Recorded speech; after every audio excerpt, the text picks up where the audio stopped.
नमस्कार दोस्तों, स्वागत है आपका हमारे प्यारे से परिवार विज्ञप्ति पीसीएस पर। तो पिछली क्लासेस में आप देख रहे होंगे कि आपको सीसेट के टॉपिक वाइज टॉपिक्स पीवाईक्यू और जिस टॉपिक में आपको कंटेंट की जरूरत है वहां आपको कंटेंट प्रोवाइड कराया जा रहा है, hand written shorts content provide कराया जा रहा है। तो आपने देखा होगा सबसे पहले आपको मैथ्स रीजनिंग की क्लास कंप्लीट कराई गई, फिर आपके लिए कम्युनिकेशन इंटरपर्सनल स्किल्स की सबसे अच्छा कंटेंट दिया गया, आपको कंप्लीट करवाई गई। उसके बाद आपको हिंदी की एक पीवाईक्यू की क्लास कराई गई और आपको पीडीएफ टेलीग्राम ग्रुप पर डाल दी जाएगी सॉल्व करके, जिससे आपको उनके जो क्वेश्चन बचेंगे उनको आपको खुद से सॉल्व करना है और पीवाईक्यू के क्वेश्चन भी खुद से लगाना है। अब एक टॉपिक अपना लास्ट टॉपिक बच जाता है जो इंग्लिश का टॉपिक है, उसमें लगभग आपके पर ईयर आपके 15 क्वेश्चन हर साल आते हैं आपके सीसेट में। तो इनसे भी काफी बच्चे बहुत परेशान रहते हैं, जो खास तौर से जिनका बैकग्राउंड इंग्लिश मीडियम का नहीं होता है, जो हिंदी मीडियम के बच्चे हैं उनमें भी उनका खास तौर से इंग्लिश कोर सब्जेक्ट नहीं होता है, तो वो बच्चे काफी परेशान होते हैं। कई साथियों का मैसेज आता है कि इंग्लिश को भी एक बार अच्छे से करवा दिया जाए, तो इंग्लिश को आपको इतने अच्छे से नहीं कराया जा सकता है। इंग्लिश के लिए आपको बैकग्राउंड थोड़ा तो होना ही चाहिए, थोड़ा तो समझ इंग्लिश की होनी चाहिए, लेकिन कोशिश करेंगे आपको बिल्कुल बेसिक्स लेवल से 5 साल के क्वेश्चन सॉल्व करवाने के। फिर भी आप कोशिश करिए जितना अडॉप्ट कर सकें उतना अडॉप्ट करने की। आपको वैसे तो कोशिश की जाएगी बिल्कुल बेसिक से कराने की, और आपको जैसे ही देखेंगे 5 क्वेश्चन आपके पैराग्राफ के आते हैं, तो आपको इसको तो इजीली करना ही है। 4 से 5 क्वेश्चन पैराग्राफ्स के, और जो 2-3 क्वेश्चन आपसे और बन सके उनको बनाने का प्रयास करना है। तो जो 15 में से 6, 7, 8 क्वेश्चन आपको बनाने की कोशिश करनी है, जिससे आप एक अच्छा एज ले सकते हैं। ठीक है, तो जैसे ही आपको एग्जाम में इन क्वेश्चन को करेंगे तो आप देखेंगे कि आप क्वालिफाइंग नंबर से बहुत आगे निकल जाएंगे। तो आइए पहला क्वेश्चन देखते हैं। अब पहले इसमें 2023 वाले क्वेश्चन की जो सेट है उसमें आपको सबसे पहले आपके पैसेज दिए गए हैं, तो सबसे पहले 5 पैसेज को करने की कोशिश करते हैं, फिर उसके बाद जो क्वेश्चन दिए गए उनको सॉल्व करेंगे। 1-2 पैसेज आपको करके दिखाए जाएंगे, फिर उसके बाद जो पैसेज बचेंगे ना उनको आपको खुद से सॉल्व करना है। तो आइए पहला पैसेज देखते हैं। पैसेज को पैसेज बाई पैसेज एक एक लाइन बाई लाइन पढ़ेंगे। जिनका भी बेसिक्स इंग्लिश कमजोर है ना उनको पैसेज को अच्छे से पढ़ना है। जिस शब्द का मीनिंग समझ नहीं आए ना उस पर फंस के नहीं रह जाना है, उसको मीनिंग को एज्यूम करके करते हुए चलना है। तो आइए हम पैसेज को पढ़ते हैं सबसे पहले। तो पहला पैसेज देखेंगे, we in India have our own special problems. ठीक है, अब इसकी एक एक लाइन की मीनिंग समझते चलेंगे। फिर एक पैसेज को समझने के बाद जब दिमाग में इसका मीनिंग समझ आ जाएगा फिर उसके बाद को क्वेश्चन को सॉल्व करेंगे, एक एक क्वेश्चन से सॉल्व करेंगे। अब पहला क्या कह रहा है, पहली लाइन में we in India have our own special problems. तो भारत में हमारी कुछ स्पेशल प्रॉब्लम्स है, हमारी स्वयं की स्पेशल प्रॉब्लम्स है जो अन्य से भिन्न है। तो we in India have our own special problems. ठीक है, यहां ये लाइन तो सब समझ रहे होंगे। नो वन, कोई नहीं, can deny that some of them are serious nature. यह कोई नहीं ठुटकार सकता या ठुकरा सकता कि there are of a serious nature, कि उनमें से them are of serious nature, उनमें से कुछ ऐसे हैं जो सीरियस नेचर के हैं। ठीक है, must be attacked with vigour and determination. अब यहां देखिए वेगर क्या आपको मीनिंग समझ नहीं आएगा, तो जिसको नहीं आएगा एज्यूम करते हुए चलना है। तो मस्ट बी अटैक्ड, अटैक्ड का यहां क्या मतलब होगा कि हल या सुलझाना।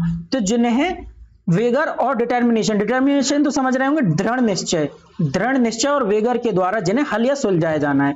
अब यहां अगर सॉरी यदि यहां आप इसका कॉमन सेंस या इसका एज्यूम करेंगे तो इसका वैसे तो वेगर का मतलब होता है आपका शक्ति या ताकत। ठीक है, तो क्या मतलब होता है इसका, शक्ति या ताकत। यदि इसका मीनिंग आप नहीं समझेंगे ना तो आप एज्यूम करते हुए चलेंगे कि हमको इसे किससे डील करना है, किससे हल करना है, वेगर और दृढ़ निश्चय से। आगे पढ़ते हैं। Our national objective that have been defined clearly.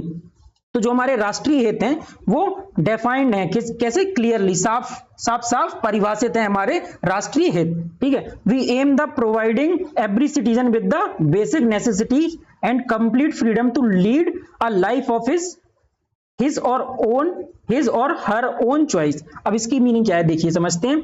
B aim to providing every citizen, हम एम मतलब कि हम क्या है, हमारा एम क्या है, प्रोवाइडिंग एवरी सिटीजन, हर नागरिक को क्या प्रोवाइड करना, विद द बेसिक नेसेसिटीज। तो क्या है, ये बेसिक आधारभूत जो आवश्यकताएं हैं हर व्यक्ति को ये प्रोवाइड करनी है। And complete freedom to lead, और पूरी आजादी देनी है, to lead a life his or her own choice. तो उसकी स्वयं की ओन चॉइस पर उसको लाइफ को लीड करने की हमें आजादी देनी है। तो यहां से एक छोटा छोटा मीनिंग समझ रहे होंगे। We aim to create a democratic society, तो हम ये क्या हम एम कर रहे हैं, एक लोकतांत्रिक समाज बनाने की कोशिश कर रहे हैं। Strong and free in every citizen, मजबूत और स्वतंत्र, इन विच एवरी सिटीजन, जहां प्रत्येक नागरिक स्वतंत्र और फ्री हो, ठीक है, इररिस्पेक्टेड टू हिज रिलीजियस बेनिफिट्स, तो अपने जो धार्मिक बेनिफिट्स के अलावा वो व्यक्ति समाज में स्वतंत्र और फ्रीली रह रहा हो, ठीक है। तो ये अब क्या हो गया, उसके बाद क्या है देखिए, will occupy and equal and honoured place and given full of equal opportunities for growth and service. अब देखिए, विल ऑक्यूपाई एंड इक्वल, बराबरी और ऑनर्ड प्लेस, बराबरी का और सबको समान सम्मान मिले, and we given full and equal opportunities for growth and service, तो विकास और सेवा के लिए उसे इक्वल अपॉर्चुनिटीज प्राप्त हों।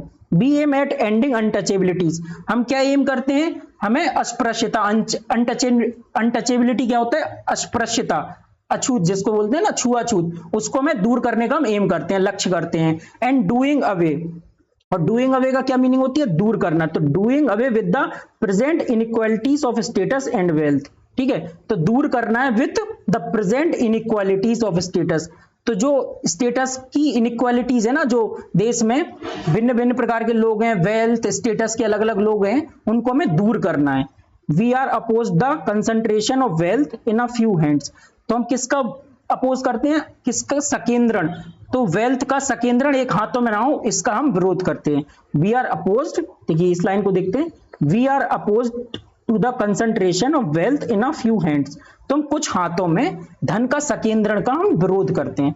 तो इसका आप एक ओवरऑल मीनिंग समझे होंगे कि ये किसके बारे में कह रहा है, तो धन के सकेंद्रण को रोक रहा है, ठीक है, हम सबकी इक्वालिटीज की बात कर रहा है, हम फ्रीडम की बात कर रहा है, डेमोक्रेटिक सोसाइटी बनाने की बात कर रहा है, सभी एक क्या कह रहा है, एवरी सिटीजन इसमें फ्री रहे, डेमोक्रेटिक रहे, और आपका क्या है, धन का सकेंद्रण ना हो, ये बात आपकी कही जा रही है। अब देखिए पहला इसका क्वेश्चन क्या कहता है, पहला क्वेश्चन देखते हैं, this passage could be most probably be a part of, देखिए पर्सनल लेटर तो ये होगा ही नहीं, काट देंगे, समझने से ही आ रहा होगा आपको।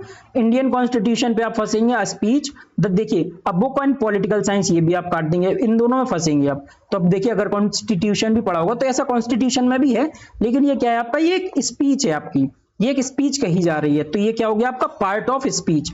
This passage could be most probably be a part of speech, तो ये आपका एक स्पीच है, ठीक है, तो ये समझ गए होंगे। अब दूसरा क्वेश्चन देखते हैं, the underline word is passage, vigour means, अब यदि आप यहाँ वेगर का मीनिंग नहीं समझे होंगे तो फिर आपको ये क्वेश्चन छोड़ना पड़ेगा।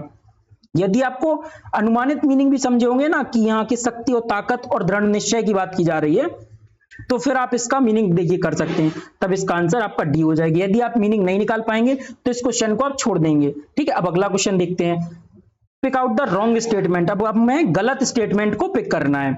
The problems of Indians are like anyone else, तो यहां क्या कह रहा है, जो इंडियंस की ये बात, पैसेज की बात तो इंडियंस के बारे में कही जा रही है, द प्रॉब्लम्स ऑफ इंडियंस, तो देखिए भारतीयों की जो प्रॉब्लम है वो सभी की जैसी है, एनीवन एल्स, ठीक है, तो ये यहां कह ही नहीं रहा है। पहली लाइन ये देखें क्या कह रहा है, कि हमारी स्पेशल प्रॉब्लम है, we in India have our own special problem, ठीक है, तो स्पेशल प्रॉब्लम है, यहां स्टेटमेंट गलत कह रहा है, तो यही स्टेटमेंट गलत हो जाएगा।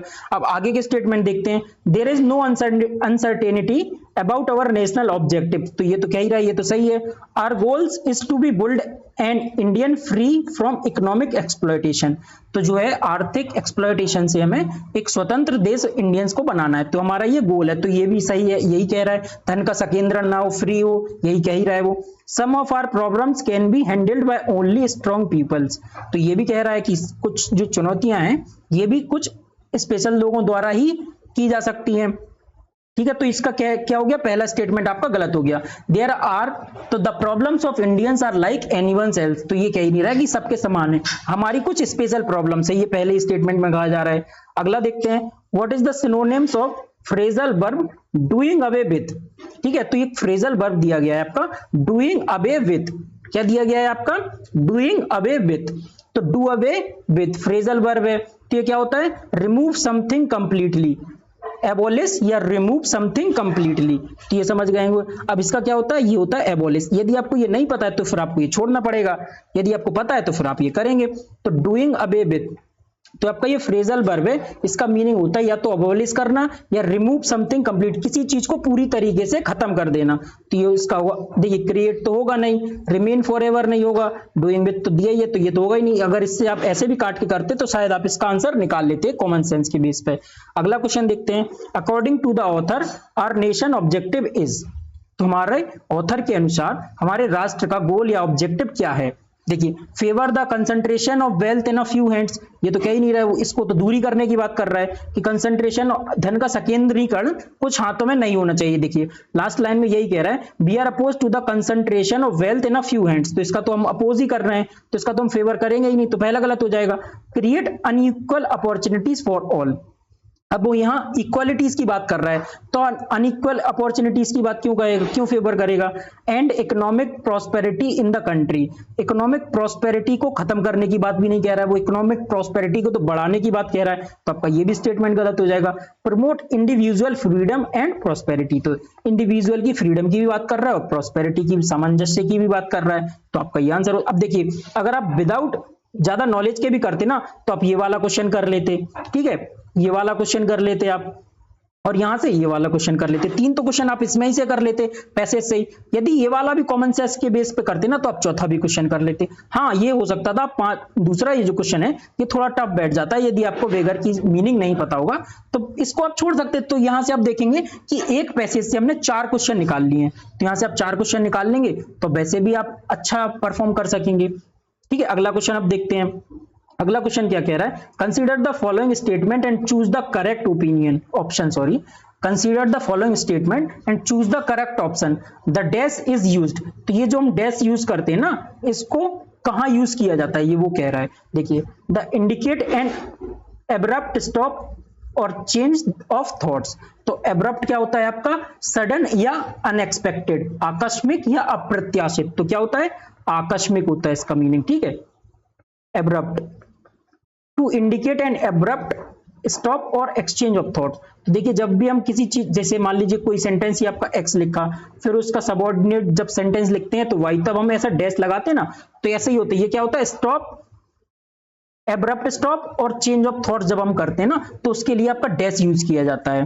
तो ये तो आप हिंदी में भी यूज करते हैं हम लोग, जब किसी रुकाव के लिए या कुछ हम चेंज ऑफ थॉट्स होता है ना, तो हम डैश का यूज करते हैं। रिज्यूम अ स्कैटर्ड सब्जेक्ट, ठीक है, जब हम to resume a scattered subject, जो हम किसी रुके हुए सब्जेक्ट को रिज्यूम करते हैं, तो दोनों जगह डैश का हम यूज करते हैं, तो इसका आंसर आपका सी हो जाएगा।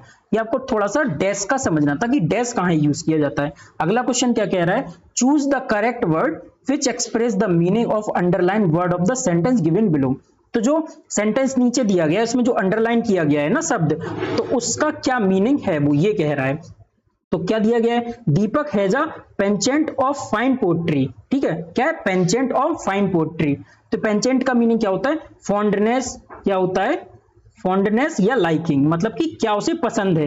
दीपक has a fondness for fine poetry, तो उसे क्या पसंद है, उसकी क्या हॉबी है, क्या लाइकिंग है। तो ये क्या, देखिए डिजायर नहीं होगा, ट्रेनिंग नहीं होगा, बायस नहीं होगा, ये हो जाएगा लाइकिंग। यदि आपको पेंचेंट का मीनिंग नहीं पता है तो फिर आप गलत कर देंगे, तो इसको छोड़ने वाला क्वेश्चन बन जाएगा ये। यदि आप कॉमन सेंस या पेंचेंट समझ रहे हो, Deepak has a penchant for fine poetry, यदि आप एज्यूम भी करेंगे ना कि हो सकता हो तो आप ट्रेनिंग हटा देते, बायस हटा देते, फिर इन दोनों में फंसते आप, तब भी 50-50 पे आ जाते, तब कर सकते थे। यदि आप एज्यूम करके भी चलते, Deepak has a penchant for fine poetry, तो फाइन पोएट्री के लिए दीपक का क्या, या तो हो सकता हो डिजायर या लाइकिंग, तो लाइकिंग ही कॉमन सेंस से ज्यादा बैठता, तो इसका लाइकिंग आंसर हो जाएगा।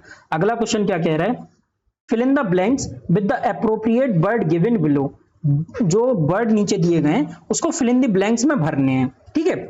The Air India dash fill in the blanks concessional tickets these day, अब दीज डेज, तो ये प्रेजेंट की बात हो रही है, तो देखिए इश्यूड तो आपको कट जाएगा, ठीक है, हैव इश्यूड कट जाएगा क्योंकि प्रेजेंट की बात चल रही है। अब देखिए यहाँ क्या है, आपका प्रेजेंट कंटिन्यूअस टेंस है, अब ये प्रेजेंट कंटिन्यूअस आपका टेंस बन रहा है, तो ये आपका किसकी, प्रेजेंट की बात चल रही है। Present continuous tense should be used for express something when a regular action is going for sometimes with some change, जब कुछ चेंज के लिए कोई काम चल रहा हो ना, तो वो प्रेजेंट कंटिन्यूअस में चलता है, कोई काम चेंज के लिए चल रहा है, कंटिन्यू चल रहा है, तो प्रेजेंट कंटिन्यूअस टेंस में चलेगा, तो इसका क्या होगा, इज इश्यूइंग, मतलब कि the Air India is issuing concessional tickets for these day, तो इसका सी आंसर हो जाएगा।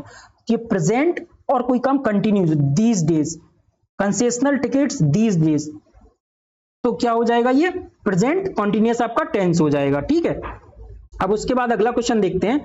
तो change the voice and select the correct passive voice from given option. तो क्या है, एक्टिव वॉइस को पैसिव वॉइस में करना है। अब आपका ये एक्टिव वॉइस दिया गया है, समवन गेव हर बुलडॉग। ठीक है, तो समवन क्या हो गया, यहाँ समवन देखिए, समवन गेव हर बुलडॉग, तो ये आपका हो गया सब्जेक्ट, समवन आपका सब्जेक्ट, गेव आपका हो गया वर्ब, और हर या बुलडॉग हो गया आपका ऑब्जेक्ट। तो अब देखते हैं, जब एक्टिव वॉइस से पैसिव वॉइस में जाते हैं तो ऑब्जेक्ट को आप सब्जेक्ट बनाते हैं। ठीक है, यहाँ बेसिक से समझिए, देखिए सब्जेक्ट ऑब्जेक्ट और सब्जेक्ट वर्ब और ऑब्जेक्ट, ये होता है आपका एक्टिव में। जब आप पैसिव में बनाते हैं तो ये आपका ऑब्जेक्ट आता है, जो सब्जेक्ट वर्ब और ऑब्जेक्ट, तो ऑब्जेक्ट आपका सब्जेक्ट की जगह आ जाता है। तो आपका क्या हो गया, हर और बुलडॉग, तो यहाँ आपका बुलडॉग ऑब्जेक्ट है, तो यहाँ बुलडॉग से आप देखेंगे, अब बुलडॉग यहां से यहीं से पकड़ लेंगे तो आपका बी आंसर हो जाएगा। अब देखिए गेव, ये किस में दिया गया है, गेव आपका पास्ट इंडेफिनेट में दिया गया है। गेव, क्योंकि गिव की सेकंड फॉर्म दी गई है, तो गिव की सेकंड फॉर्म गेव दी गई है, तो यहां से समझेंगे कि पास्ट इंडेफिनेट में दिया गया है। जब पास्ट इंडेफिनेट में होता है तो पैसिव में ये क्या हो जाता है, तो पास्ट कंटिन्यूअस में हो जाता है। तो पास्ट इंडेफिनेट आपका पास्ट कंटिन्यूअस में हो जाता है। पास्ट इंडेफिनेट वर्ब की सेकंड फॉर्म, तो वर्ब की सेकंड फॉर्म होती है, और पास्ट कंटिन्यूअस क्या होता है, वॉज प्लस वर, तो आपका पास्ट इंडेफिनेट पास्ट कंटिन्यूअस में बदलता है। तो आप बुलडॉग वाज, और फिर यहाँ जब पैसिव में जाते हैं तो वर्ब की क्या हो जाती है, थर्ड फॉर्म हो जाती है। तो यहां से देखिए, यहां से समझाते हैं आपको, सब्जेक्ट प्लस वर्ब, वर्ब की सेकंड फॉर्म दी गई है प्लस ऑब्जेक्ट दिया गया है, ये आपका एक्टिव वॉइस दिया गया है। ठीक है, अब वो कह रहा है पैसिव वॉइस में बनाना है, तो पैसिव में क्या होता है, ऑब्जेक्ट आपका पहले आ जाएगा। यहाँ ऑब्जेक्ट आपका क्या है, अ बुलडॉग, तो यहाँ आप लिखेंगे अ बुलडॉग। अब वर्ब की सेकंड फॉर्म गेव दी गई है, तो प्रेजेंट आपको बताया, प्रेजेंट इंडेफिनेट आपका प्रेजेंट कंटिन्यूअस में बदलता है, पास्ट इंडेफिनेट आपका पास्ट कंटिन्यूअस में बदलता है, प्रेजेंट इंडेफिनेट आपका प्रेजेंट कंटिन्यूअस में बदलता है। यदि यही आपका प्रेजेंट इंडेफिनेट मतलब वर्ब की फर्स्ट फॉर्म के साथ एस या ईएस, ये आपको पता होगा ना, प्रेजेंट इंडेफिनेट में वर्ब की फर्स्ट फॉर्म के साथ एस या ईएस लगा होता है, तो वह प्रेजेंट इंडेफिनेट टेंस होता है। तो आपका वो प्रेजेंट कंटिन्यूअस इज आरएम में बदलता है। ठीक है, ये तो आप समझ गए होंगे। अब यहाँ वर्ब की जब सेकंड फॉर्म है तो ये आपका पास्ट इंडेफिनेट दिया गया है, तो ये आपका पास्ट कंटिन्यूअस में वाज या वर में बदलेगा। अब यहाँ के आप बुलडॉग के यहाँ है एक सिंगुलर नाउन है, तो ये बुलडॉग के साथ क्या लगेगा, आपका वाज लगेगा, तो आप बुलडॉग वाज वर्ब की थर्ड फॉर्म लगाएंगे। वर्ब की थर्ड फॉर्म क्यों, क्योंकि पैसिव जब वॉइस बनाते हैं तो उसमें वर्ब की थर्ड फॉर्म लगाते हैं, तो गिव की क्या होगी, गेव होगी, गिवन होगी। तो आप देखिए अब इसका आंसर क्या हो जाएगा, अब बुलडॉग वाज गिवन और टू हर, यहां जब संबंध होता है ना, संबंध समबडी, तो इसको पैसिव वॉइस में हटा देते हैं। ऐसे यदि दूसरा एग्जांपल कोई हम लेंगे तो देखिए, जैसे एक और एग्जांपल लेते हैं, someone is watching you, WATCHING, someone is watching you. ठीक है, अब यहां क्या हो गया, देखिए समवन आपका फिर सब्जेक्ट हो गया, एक मिनट आपको दूसरे कलर से दिखा देते हैं। समवन क्या हो गया, आपका सब्जेक्ट हो गया, ये आपका वॉचिंग आपकी क्या हो गई, वर्ब हो गई, यू आपका क्या हो गया, ऑब्जेक्ट हो गया। तो देखिए ऑब्जेक्ट पहले लाएंगे तो क्या हो जाएगा, यू को आगे लाएंगे तो ऑब्जेक्ट को यही सेम ही रहेगा, तो यू। और अब इसके बाद देखिए प्रेजेंट, ये क्या हो गया आपका प्रेजेंट कंटिन्यूअस, तो प्रेजेंट कंटिन्यूअस आपका किस में जाएगा, ठीक है, आपका इस किस में हो गया, प्रेजेंट कंटिन्यूअस जाएगा आपका past continuous, present continuous active की जगह पैसिव वॉइस में जाएगा ना, तो इज प्रेजेंट कंटिन्यूअस जब होगा तो ये आपके प्लस बीइंग लग जाएगा यहाँ, तो यू आर, इसके साथ यू के साथ आर लगता है, तो यू आर बीइंग। ठीक है, यहां समझिए आप कि प्रेजेंट कंटिन्यूअस जब है, तो प्रेजेंट कंटिन्यूअस जब पैसिव वॉइस में जाएगा तो प्लस बीइंग हो जाएगा, मतलब वर्ब इज आरएम तो रहेगा ही और उसके साथ बीइंग लग जाएगा। जैसे ही आपका प्रेजेंट इंडेफिनिट किस में गया था, प्रेजेंट कंटिन्यूअस में, अब प्रेजेंट कंटिन्यूअस जाएगा आपका, मतलब कि इज आरएम प्लस बीइंग जुड़ जाएगा उसके साथ, सेम तो रहेगा, इज आरएम तो सेम रहेगा लेकिन उसके साथ बीइंग जुड़ जाएगा। तो समवन इज वॉचिंग यू का क्या होगा, यू के साथ आर और बीइंग जब जोड़ेंगे ना पैसिव वॉइस में, तो यू आर बीइंग और वॉच्ड क्योंकि वर्ब की थर्ड फॉर्म तो रहेगी, यू आर बीइंग वॉच्ड, और समवन आपका हट जाता है, समवन को लास्ट में नहीं ले जाते हैं। यदि इसकी जगह कोई और सब्जेक्ट होता तो बाय लगा के फिर आप वो लिख देते। तो इतना आप समझे होंगे कि someone is watching you, someone वाले समबड़ी वाले आपके क्वेश्चन पूछ दिए जाते हैं।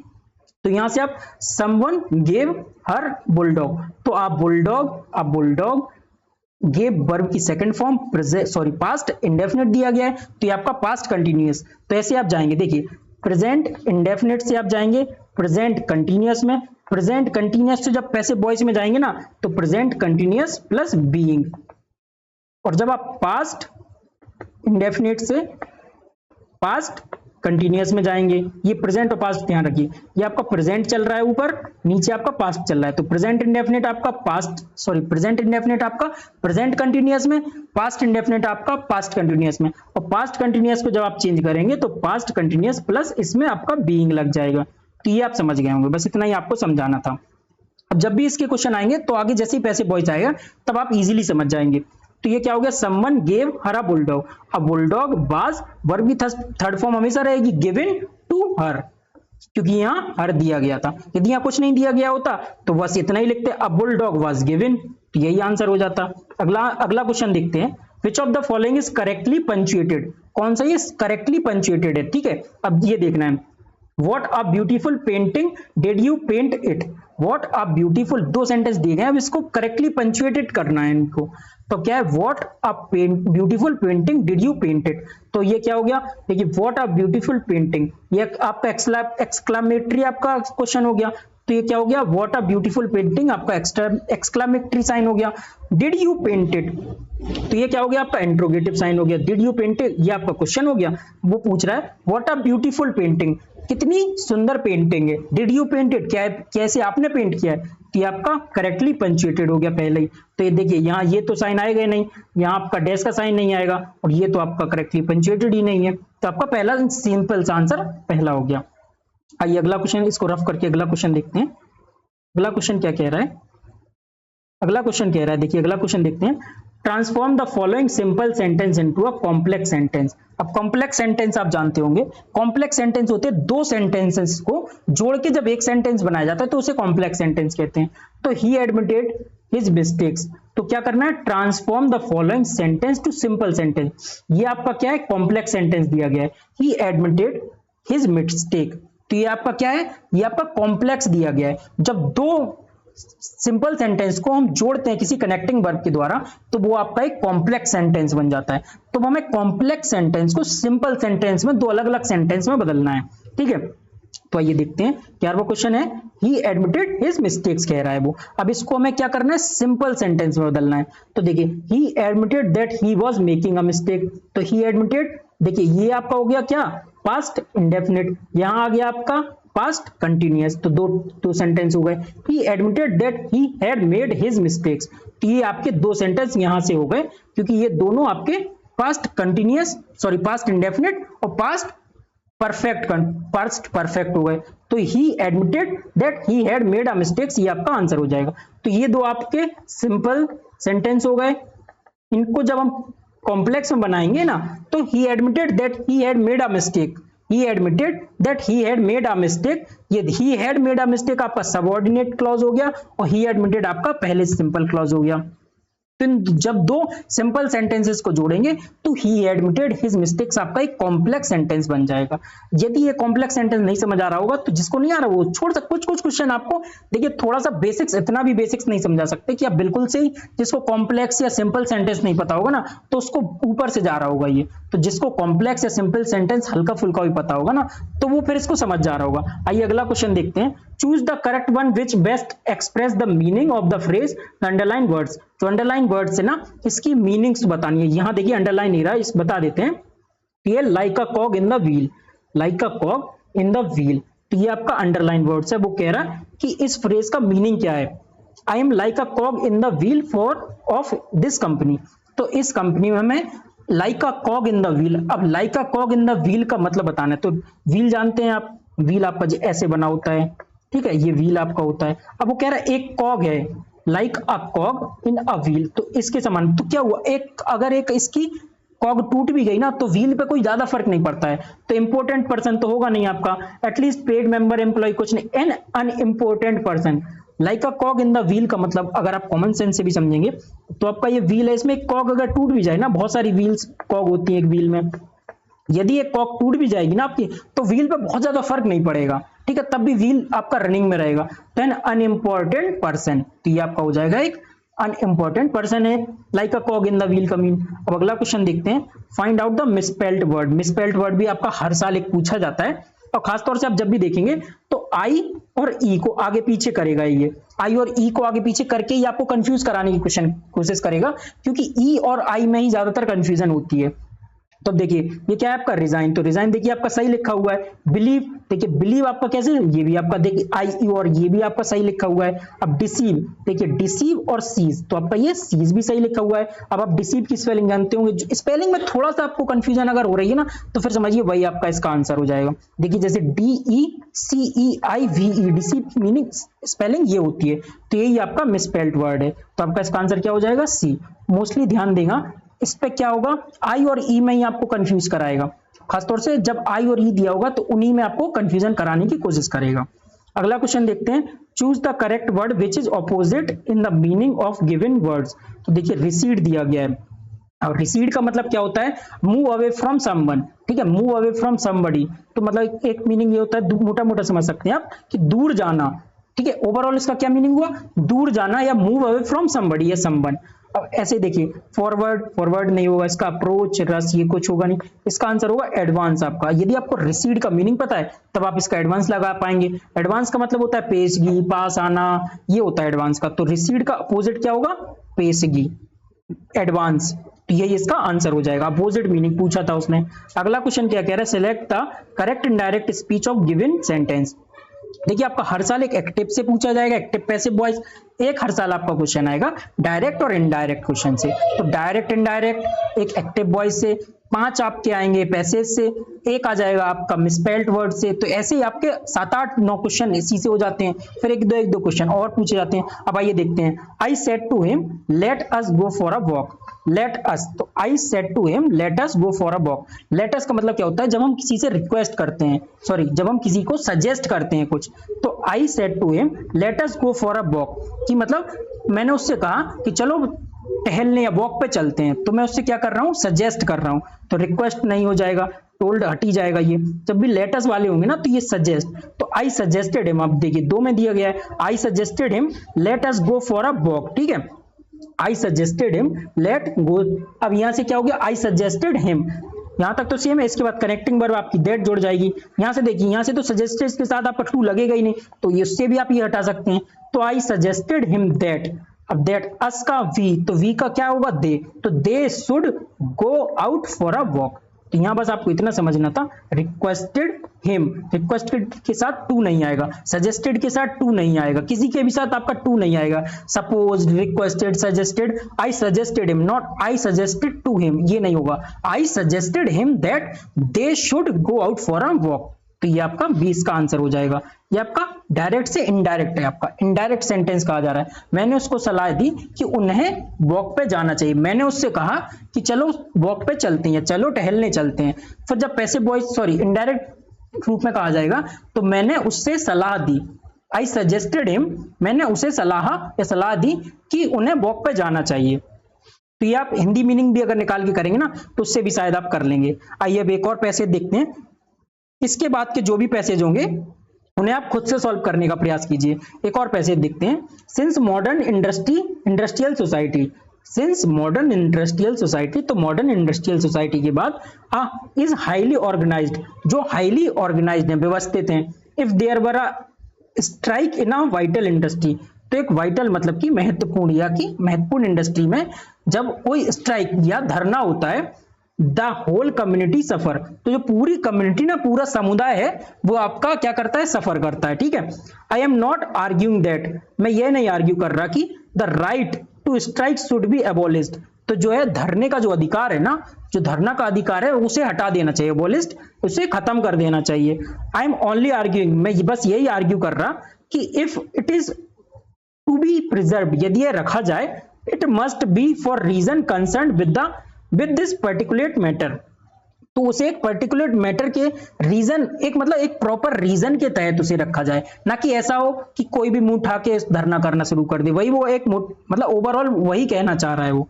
And not an general grounds of personal liberty, मतलब कि पर्सनल जो व्यक्तिगत स्वतंत्रता के आधार पर ही केवल धरना नहीं दिया जाना चाहिए, वो कह रहे एक पर्टिकुलर मैटर हो, एक प्रॉपर रीजन दिया जाना चाहिए धरना देने के लिए।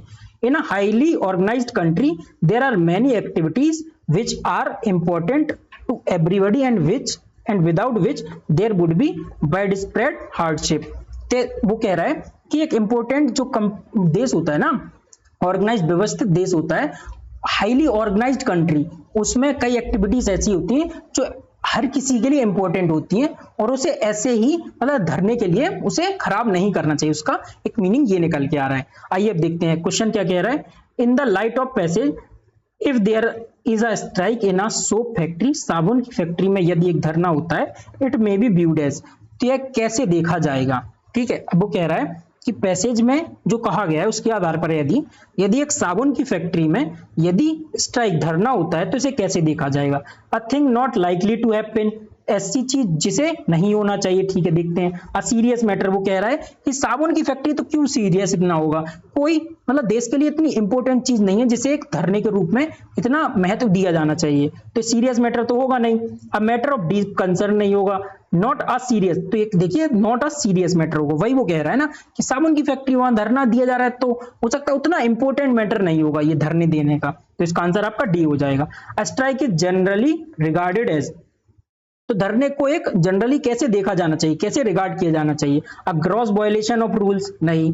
एन एक्ट ऑफ इंडिसिप्लिन, ठीक है, an expression of individual freedom, तो देखिए यहां वो कह रहा था ना कि देखिए कहां गया है, strike should be abolish. I am, देखिए यहां से देखिए, I am only arguing that if there is to be preserve it must be for reason concern with this particular matter and not an general ground of personal liberty, तो personal liberty के आधार पर नहीं देखा जाना चाहिए। तो वही कह रहा है strike is generally regarded as, कैसे देखा जाता है, एक्सप्रेशन ऑफ इंडिविजुअल फ्रीडम, तो इसका आंसर क्या हो जाएगा, एक्सप्रेशन ऑफ इंडिविजुअल फ्रीडम। अगला क्या कह रहा है, अकॉर्डिंग टू द ऑथर, तो लेखक के अनुसार विच of the following best express and industrial society, तो जो कह रहा है कि औद्योगिक जो समाज है उसको कौन सा स्टेटमेंट बेस्ट तरीके से बता रहा है, मतलब कि ठीक है। तो ऑथर के अनुसार in an industrial society power is, industrial society में power is concerned in the hand of few, तो ऐसा तो वो कुछ कह ही नहीं रहा है। In an industrial society the individual member is not important, individual member important नहीं है, सभी मेंबर इंपॉर्टेंट है, तभी तो वो धरने के विरोध की बात कर रहा है। In an industrial society members are dependent on each other, तो मेंबर एक दूसरे पर डिपेंडेंट है, यही वो बात कर रहा है। Industrial society is blind to needs for member, ये तो कोई बात ही नहीं कर रहा है, तो इसका आंसर आपका सी हो जाएगा। ऐसे ही आपको पैसेज पढ़ना है, पैसेज को क्वेश्चन को पहचानना है, पैसेज में ही क्वेश्चन दिए होते हैं, पैसेज को बस अच्छे से पढ़ लीजिए। अगर कोई शब्द समझ में नहीं आ रहा तो अनुमानित मान के आगे चलते जाइए। अगला क्वेश्चन क्या कह रहा है, the phrase this particular matter refers, तो दिस पर्टिकुलर मैटर किसको रेफर कर रहा है, किसको बता रहा है, the fact that industrial society is highly organised, तो देखिए यही बता रहा है कि जब हाईली ऑर्गेनाइज्ड हो ना सोसाइटी, तभी कोई पर्टिकुलर मैटर हो, कोई हाईली ऑब्लाइड मैटर हो, तभी उसको मतलब कि उसको सामने लाया जाना चाहिए, यही कहना चाह रहा है। The suffering of the strike ये नहीं, the interest of the factory owner नहीं, द यूनियन, ये तो तीन दे ही नहीं रहा है कुछ, तो क्या हो गया, the fact that industrial society is highly organised, तो यही पैसेज में बताया जा रहा है। अगला देखते हैं, author is of the opinion that, तो वो कह रहा है लेखक का क्या मत है, author is of the opinion of strike में भी there is the interest of general goods, तो कह रहा है जनरल गुड्स के आधार पर इंटरेस्ट में स्ट्राइक की जानी चाहिए। ऑल स्ट्राइक्स आर बैड, देखिए ये तो कुछ कह ही नहीं रहा है। Strikes will be always be encouraged, strike की तो वो डिक्रीज करने की बात कर रहा है, इंक्रीज करने की तो बात ही नहीं कर रहा है।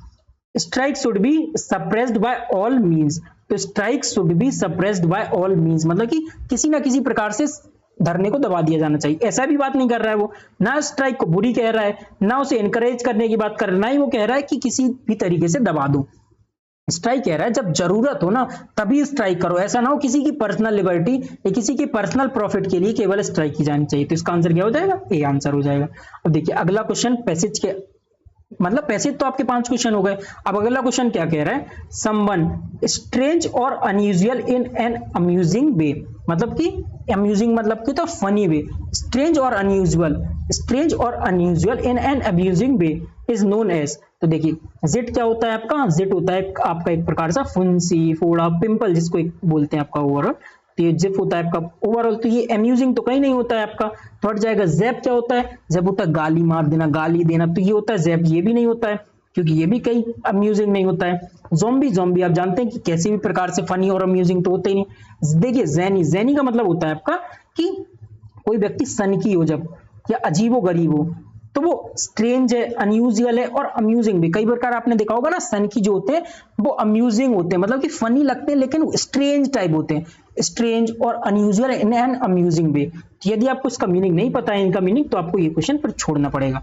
अब वही कह रहा हूं, 2-3 क्वेश्चन ऐसे होंगे जिसको आपको छोड़ना ही पड़ेगा। तो अगला क्वेश्चन देखते हैं, which of the following is the meaning of the idiom the salt of the earth. अब क्या कह रहा है, सॉल्ट ऑफ द अर्थ जो इडियम दिया गया है, तो इसका मीनिंग क्या होता है। अब इसका मीनिंग देखते हैं क्या, a very good and honest person. तो देखिए सॉल्ट ऑफ द अर्थ का अर्थ होता है आपका कि ऑनेस्ट पर्सन है, गुड पर्सन है। यदि आपको ये पता है तो आप फिर इजीली कर लेंगे। तो अब a very good and honest person, useless, selfish, dry person नहीं।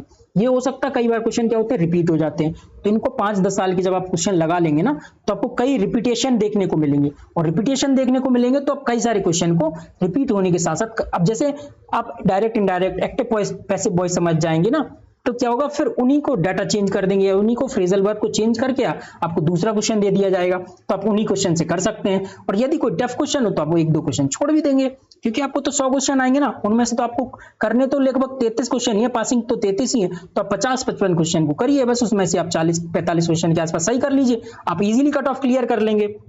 अगला क्वेश्चन देखते हैं, fill in the blanks with the appropriate preposition. अब हमें प्रीपोजिशंस भरनी है। यहाँ देखिए एक इजी सा कॉन्सेप्ट होता है, जब भी जूनियर दिया गया हो, ठीक है, सीनियर दिया गया हो, तो इनके बाद क्या होता है, कंपैरिजन करना होता है, तो हमेशा टू ही लगता है। ही इज जूनियर टू, तो he is junior to me in service, वो बाय सर्विस में मुझसे जूनियर है। She is senior to me in football, she is senior to me something, कुछ भी हो सकता है, तो junior to, senior to, superior to, हमेशा इसके साथ क्या लगता है, टू लगता है। तो आप ये समझ गए होंगे। अगला क्वेश्चन देखते हैं, which of the following is wrongly spelled. अब वो कह रहा है क्या गलत लिखा हुआ है, क्या रॉन्गली स्पेल्ड है। देखिए एक्सेलरेट, तो यदि आपको एक्सेलरेट की स्पेलिंग पता होगी तो आप समझ रहे होंगे कि आपका क्या एक्सेलरेट सही लिखा हुआ है। अब क्या है उसके बाद, देखिए एक्सीड, एक्सीड आपका सही लिखा हुआ है, तो दोनों ये सही लिखे हैं। एक्सेसरी आपकी सही लिखी हुई है। अभी एब्यूसिस, एब्यूसिस में देखिए क्या होती है, एब्यूसिस में डबल एस आता है, ठीक है, ABCESS, एब्सेसिस ये बोलते हैं इसको, जो भी आप प्रोनाउंस करें इसको, इसका मतलब होता है, इसका भी मतलब जैसे आपको ऊपर बताया ना, फुंसी और फोड़ा है, पिंपल टाइप से होता है कुछ, पेन मतलब कि पेनफुल कलेक्शन ऑफ पस, ठीक है, वो क्या होता है आपका एब्सेस होता है, फुंसी या फोड़ा, पेनफुल कलेक्शन ऑफ पस। अगला क्वेश्चन देखते हैं। देखिए अब ऐसे क्वेश्चन जब आप है ना, तो ऐसे क्वेश्चन को यदि नहीं पता है तो फिर आपको छोड़ना पड़ेगा, कई आपको क्वेश्चन छोड़ने भी होंगे। What is appropriate meaning of the idiom से, अब ये डू नॉट ऑलवेज, एक मिनट इसको रफ करके दिखाते हैं आपको। डू नॉट क्या कह रहा है, do not always pick up holes. तो देखिए ये तो इजी है कि हमेशा होल्स मतलब हमेशा छेद मत ढूंढो, मतलब कि वही है ना कि हमेशा किसी की गलती मत ढूंढो, ठीक है। तो पिकअप क्वेरल्स नहीं, कीप क्वाइट नहीं, डिग होल्स, तो देखिए ऐसे तो कुछ होगा ही नहीं। तो मतलब वही कह रहा है किसी को हमेशा क्रिटिसाइज मत करो, हमेशा किसी की आप गलती मत ढूंढते रहो। Do not always pick holes, ठीक है, तो इसका मतलब होता है क्रिटिसाइज हमेशा मत करो। Fill in the blanks in the following sentence appropriate. अब इसमें कंजक्शन को, सही कंजक्शन को भरना है। She must beep, she must beep, fill in the blanks, she will die, ठीक है, सी मस्ट बीप। अब इसमें क्या कंजक्शन लगेगा, और सी मस्ट बीप और सी विल डाई, ये हो जाएगा इसका कंजक्शन। जो भी कंजक्शन है, आप कंजक्शन भी आप जानते होंगे, बिकॉज कहाँ यूज होता है, बट आपको दो कंजक्शन को जोड़ने, लेकिन बिकॉज क्योंकि एंड और का यूज होता है। सी मस्ट बीप और she will die. Point out the synonyms, ठीक है, ये क्या है आपका डाइलेपिएटेड, डाइलेपिएटेड, इसका मीनिंग यदि आपको सिनोनिम्स नहीं, सबसे पहले तो आपका इसके यदि मीनिंग ही नहीं पता होगा ना तो फिर आप कर ही नहीं पाएंगे। इसका मीनिंग होता है आपका जीर्ण सीड।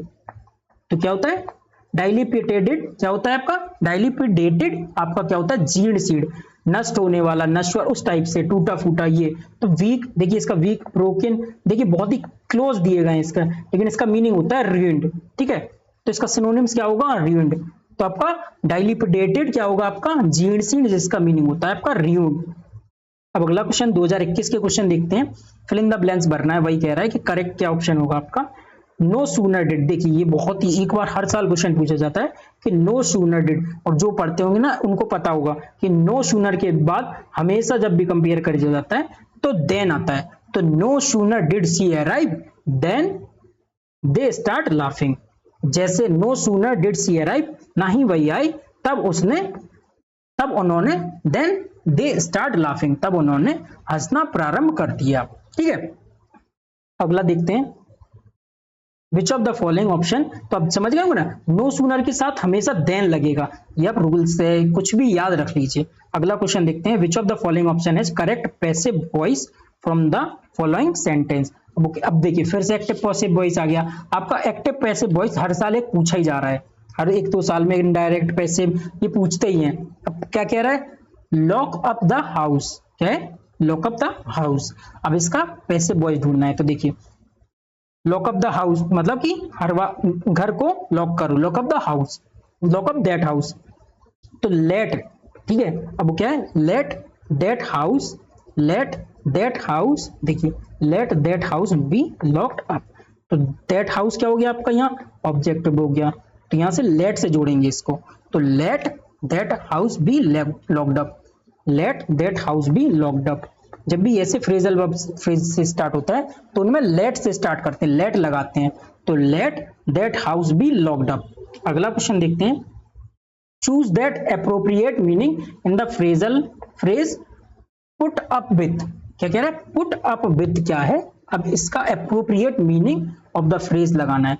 तो पुट अप का मीनिंग होता है आपका टॉलरेट, टॉलरेट करना। तो इसका मीनिंग पता होगा तो आप कर पाएंगे। तो इसका मीनिंग होता है आपका टॉलरेट, तो इसका आंसर आपका टॉलरेट हो जाएगा।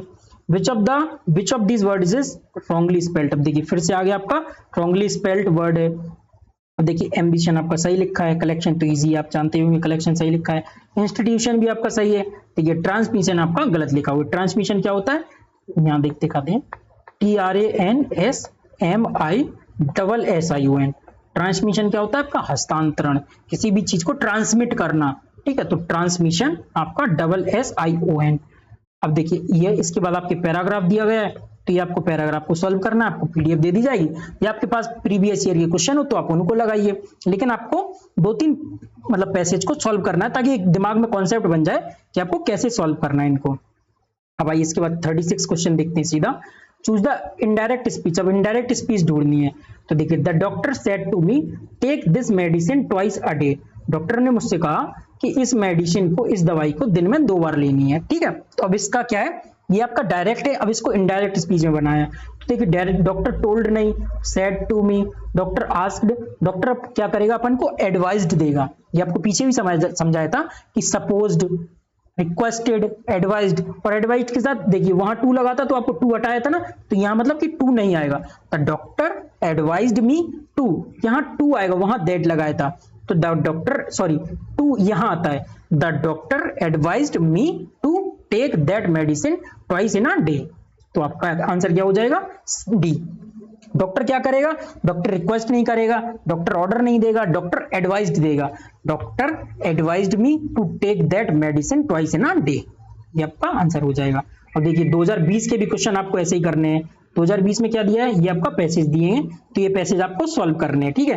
पैसेज को आपको अच्छे से सॉल्व करना है, उनके आंसर आपको कमेंट बॉक्स में बताने, जो भी आप आंसर फंसे टेलीग्राम या कमेंट में आप बता सकते हैं कि इसका आंसर गलत आ रहा है, इसका आंसर में फंस रहे हैं, या जो भी आपको सजेशन या जो भी आपको कमेंट देना हो आप कमेंट बॉक्स में डालिए, हम उसका जल्द से जल्द रिप्लाई देने की कोशिश भी करते हैं। अगला क्वेश्चन देखते हैं, अगला क्वेश्चन क्या कह रहा है, अगला क्वेश्चन देखते हैं कहां से। देखिए आपका पैसेज कहां तक है, आपका पैसेज के क्वेश्चन 41 तक।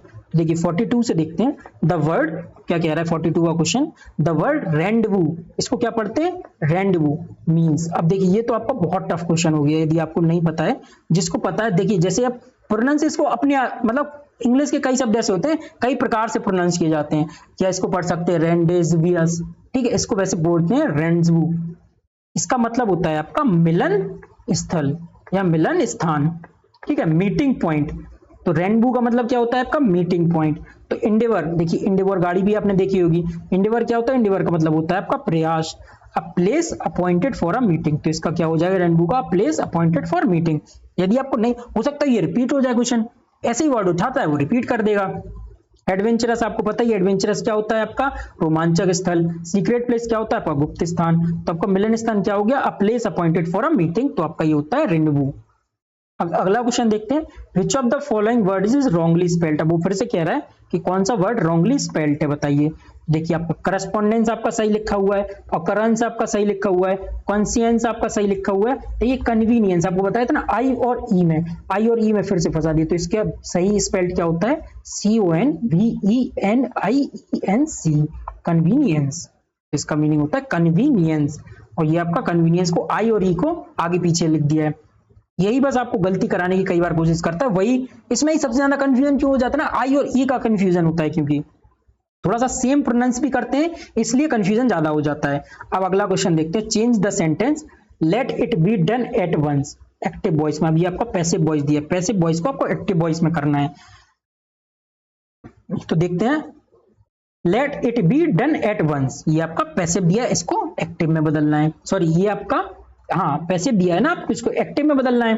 तो देखिए let it be done at once, तो इसका क्या होगा एक्टिव, डू एट वंस। यदि आप डू एट वंस, देखिए अब डू एट वंस एक बार में करने का प्रयास करना है, एक बार में कीजिए, मतलब की होते एक बार में करो।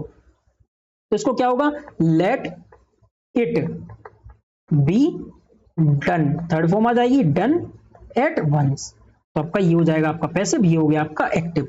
तो do it at once, do it at once, इसका क्या हो जाएगा, डू इट एट वंस का पैसिव होगा let it be done at once. देखिए लेट इट हैपन तो कहीं से आएगा ही नहीं, तो ये हट जाएगा। ऑकर भी, देखिए आपको अगर कॉमन सेंसली भी हटाना होगा ना, देखिए ना यहां से देखिए एक बार आपको फिर से दिखाते हैं। देखिए हैपन आपका कहीं से कहीं नहीं आ रहा है इसमें, ऑकर आपका कहीं से कहीं नहीं आ रहा है। डू इट एटलीस्ट वंस या डू इट एट वंस में आप फंसेंगे। तो देखिए यहां दिया है एट वंस, तो एटलीस्ट वंस भी नहीं आएगा, तो इसका तो आप आंसर इजीली भी निकाल सकते थे, डू इट एट वंस। जिसको एक्टिव पैसिव वॉइस थोड़ा सा भी समझ आता है ना, वो इजीली कर लेगा कि डू इट एट वंस का मतलब एक बार में करो।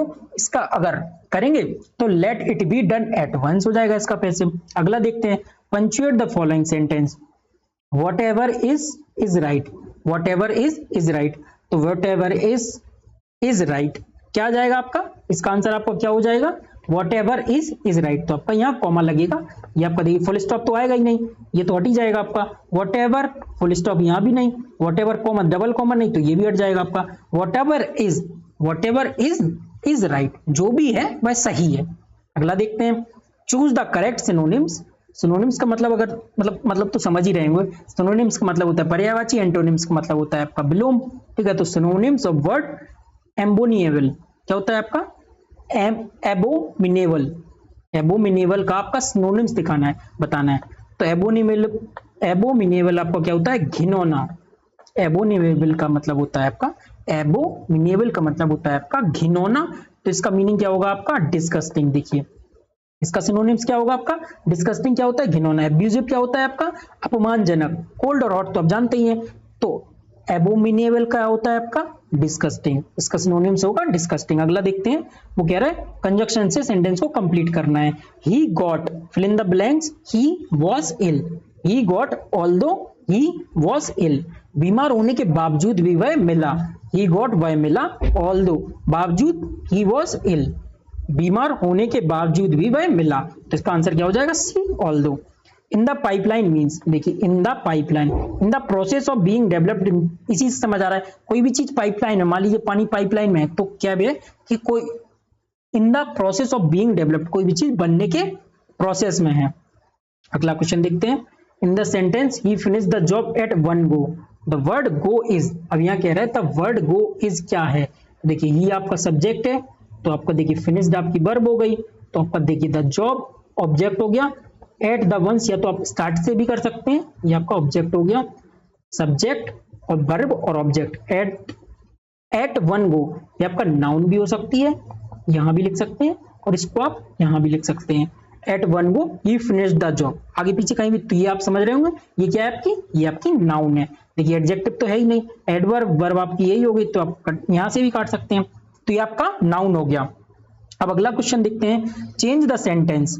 ठीक है, इनडायरेक्ट स्पीच में बदलना है इसको डायरेक्ट सेंटेंस को। I never eat meal he explained.